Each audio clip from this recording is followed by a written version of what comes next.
Bismillahirrahmanirrahim. Assalamualaikum warahmatullahi wabarakatuh. Halo teman-teman semuanya, kembali lagi bersama saya di channel Diners. Di video kali ini kita akan membahas tentang konsep berduka atau kehilangan ya, pada kondisi kehilangan sesuai dengan kisi-kisi P3K 2023 di bidang kesehatan perawat terampil. Oke teman-teman, langsung saja kita mulai ke pembahasan dan soalnya. Kehilangan adalah situasi aktual atau potensial yang di dalamnya sesuatu yang dinilai berharga berubah, tidak lagi ada atau menghilang. Kehilangan adalah suatu keadaan individu yang berpisah dengan sesuatu yang sebelumnya ada, kemudian menjadi tidak ada, baik terjadi sebagian atau keseluruhan. Berduka merupakan respon individu terhadap kehilangan. Itu adalah pengertian kehilangan. Sekarang kita ke jenis kehilangan ya. Pertama itu ada actual loss. Diakui orang lain dan sama-sama dirasakan bahwa hal tersebut merupakan suatu bentuk kehilangan. Misalnya kehilangan anggota badan, kehilangan suami atau istri, atau kehilangan pekerjaan. Itu jenis kehilangan pertama, actual loss. Jenis kehilangan kedua adalah perceived loss. Dirasakan seseorang tetapi tidak sama dirasakan orang lain. Misalnya kehilangan masa muda, keuangan, ataupun lingkungan yang berharga ya. Dan yang ketiga adalah physical loss ya, kehilangan secara fisik. Misalnya seseorang mengalami kecelakaan dan akibat luka tersebut yang parah, tangan atau kaki harus diamputasi.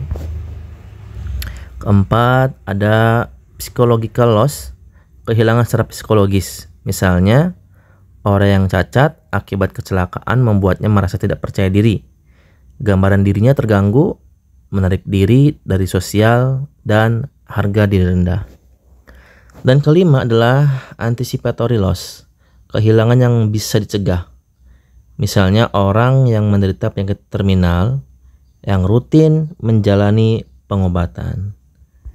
Itu adalah jenis-jenis kehilangannya teman-teman, ada 5 ya. Sekarang kita masuk ke tipe-tipe kehilangan dan berduka ya. Pertama, berduka anticipatory, sifatnya aktual dan nyata, mudah dikenal dan diidentifikasi oleh orang lain. Contohnya bagian tubuh yang hilang karena amputasi, kematian orang yang dicintai. Hanya dialami oleh seseorang yang sulit diidentifikasi oleh orang lain.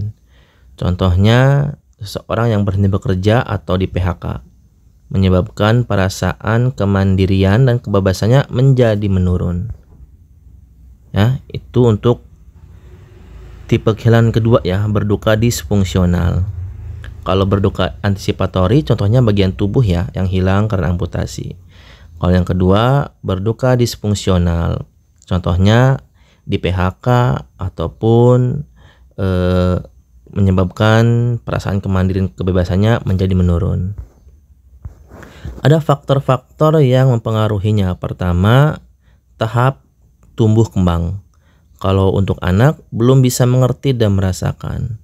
Kalau untuk dewasa, ketenangan dan persiapan. Faktor yang kedua adalah keluarga, yaitu mempengaruhi respon dan ekspresi kesedihan. Faktor yang ketiga yaitu faktor sosial ekonomi, kehilangan pencarian nafkah, kehilangan ekonomi juga ya. Dan keempat, pengaruh kultural, mempengaruhi manifestasi fisik dan emosi. Yang kelima adalah agama, menghibur dan memberikan rasa aman, menyadarkan bahwa kematian atau kehilangan merupakan ajaran dasar dalam agama ya. Dan keenam adalah kematian. Itu adalah faktor-faktor yang mempengaruhi kehilangan atau berduka ya. Ini adalah rentan respon berduka kehilangan ya. Ada denial atau penolakan, anger, marah ya, bargaining, tawar menawar, depresi, dan acceptance atau menerima ya. Itu dari Kubler-Ross ya. Ada denial, anger, bargaining, depresi, dan acceptance ya. Respon-respon tentang berduka atau kehilangan. Ini adalah tahap berduka akibat kehilangan. Pertama adalah fase penyangkalan atau denial ya, yang tadi ya. Pertama, kehilangan atau shock. Tidak percaya atau menyangkal kenyataan bahwa kehilangan itu memang terjadi. Sering dengan perkataan ini tidak mungkin. Saya tidak percaya itu terjadi. Itu adalah contoh-contoh perkataan yang denial ya. Terus biasanya kematian orang yang dicintai, tetap merasa orang itu masih hidup. Perubahan fisik, letih, lemah, pucat, mual, diare, gangguan pernapasan, detak jantung cepat, menangis, dan gelisah. Itu yang terjadi perubahan fisik ketika di fase penyangkal atau denial ya. Ingat-ingat perkataannya. Biasanya di soal-soal ya ada soal cerita ya. Biasanya dengan kata-kata ini tidak mungkin, saya tidak percaya itu terjadi. Itu adalah contoh dari kata-kata atau perkataan kalimat di fase penyangkalan atau denial ya. Fase marah atau anger ya. Individu mulai sadar akan kenyataan terjadi kehilangan, menunjukkan rasa marah yang meningkat yang diproyeksikan pada orang yang berada di lingkungannya atau orang tertentu. Ciri-ciri fisiknya itu muka marah ya, nadinya cepat, gelisah, susah tidur, tangan mengepal. Misalnya kematian anak di rumah sakit. Mungkin bicara kasar ya, menuduh dokter, perawat, tidak mampu merawat, dan sebagainya. Itu adalah kondisi-kondisi di fase anger ya, fase marah. Lanjut ke fase tawar-menawar atau bargaining ya. Individu telah mampu mengungkap rasa marah ya dengan kata-kata kenapa harus terjadi dengan keluarga saya, misalkan gitu ya. Kalau saya sakit, kalau saja yang sakit bukan anakku, seandainya saya hati-hati. Itu adalah contoh dari kata-kata atau kalimat tentang fase tawar-menawar atau bargaining ya. Terus ke fase depresi nih, menunjukkan sikap menarik diri, tidak mau bicara atau putus asa ya. Gejala fisiknya menolak makan, susah tidur, letih, dorongan libido menurun, dan sebagainya. Itu adalah fase depresi ya. Biasanya dia menarik diri nih, tidak mau bicara, diam saja ya, atau putus asa ya. Gejala fisiknya yang tadi ya, menolak makan, susah tidur, dan lain-lain ya. Terus ke fase penerimaan atau acceptance ya. Perhatian individu beralih pada objek baru nih ya. Pikiran pada objek atau orang yang hilang mulai berkurang atau hilang ya. Dinyatakan dengan kata-kata apa yang dapat saya lakukan agar saya cepat sembuh ya. Itu fase penerimaan. Ya, akhirnya saya harus operasi. Nah, itu adalah kata-katanya, contoh dari kata-kata fase penerimaan. Bila individu dapat melalui fase-fase yang penerimaan sampai fase penerimaan, proses berduka dan mengatasi perasaan berduka dengan tuntas ya. Bila individu tidak sampai pada fase penerimaan, sulit masuk fase penerimaan. Jika kehilangan lagi, individu mungkin berada tetap pada fase depresi. Jadi bedanya itu ya. Kalau dia menerima ya, dia bisa ke fase berduka ya, dan mengatasi perasaan berduka dengan tuntas. Bila individu itu tidak bisa sampai ke fase penerimaan atau acceptance ini ya, mungkin individu tersebut masih berada tetap pada fase depresi ya. Nah, ini adalah ada tanda dan gejala di konsep berduka atau kehilangannya. Adanya ungkapan kehilangan, menangis, gangguan tidur, kehilangan nafsu makan ya, susah konsentrasi, dan karakteristik berduka yang berkepanjangan. Waktu mengingkari kenyataan kehilangan yang lama biasanya ya. Sedihnya berkepanjangan, adanya gejala fisik yang berat, dan keinginan untuk bunuh diri. Itu mungkin ada di fase depresi ya, yang tidak bisa sampai ke fase penerimaan. Terus, nah ini adalah yang salah satu yang penting ya teman-teman. Jadi intervensi keperawatannya ya, fase denial itu ya. Tindakan keperawatan yaitu memberi kesempatan kepada pasien untuk mengungkapkan perasaannya. Secara verbal mendukung pasien tetapi tidak mendukung denialnya ya. Tidak membantah denial pasien tetapi menyampaikan fakta-fakta seperti pemakaman dilakukan jam 5 sore dan sebagainya. Terus duduk di samping pasien, teknik komunikasi diam dan sentuhan. Nah, ini ada beberapa ya contoh-contoh soal ya. Misalkan teknik apa yang digunakan dalam fase denial. Nah, ada diam dan sentuhan. Nah, seperti itu ya. Perhatikan kebutuhan dasar pasien itu di fase denial ya untuk tindakan keperawatannya. Di fase anger ya, tindakan perawatannya itu mendorong dan memberi waktu pada pasien untuk mengungkapkan kemarahan secara verbal tanpa melawan dengan kemarahan ya. Bantu pasien atau keluarga